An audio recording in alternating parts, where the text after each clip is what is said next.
ไปที่มาเนาะ ค่ะ มือแรกมาหาพศมาแต่เช้าก็บ่พอพากันนี้เบิดมือแรกออกกันปูวางสิย่ำขึ้นเนาะมึงไปเอาไก่กรอกเดียวเลยแค่นั้นตาดนี่เฮียนมึงนี่รอดออกรอดเข้าอยู่เด้อคันมึงบ่หลีกหัวแตกแล้วมึงเดินบ้านเลขที่94อยู่เฮียนน่ะ โอ้ ตามแม่เพียงเพิ่นก็ไปเฮียนอยู่ล่ะ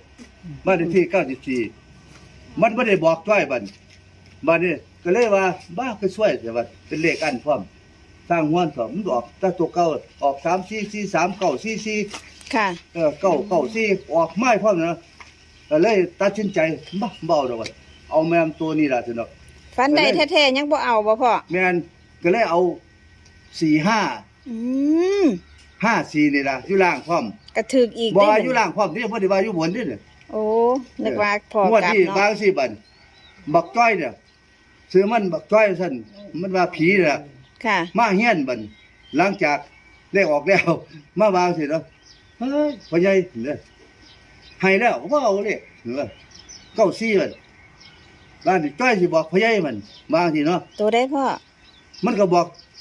ตัวนี้ล่ะตัวเดียวนี่ล่ะ842ตัวเดียวนี่ล่ะ ตัวได้เกาะ 842ครับ 842ตัวเดียวให้หมุนเอาหมุนเราแล้วได้ท่านสิเก่งบ่เก่งให้หมุนเอาตัวเนี่ยตัวเดียวให้ตัวเดียว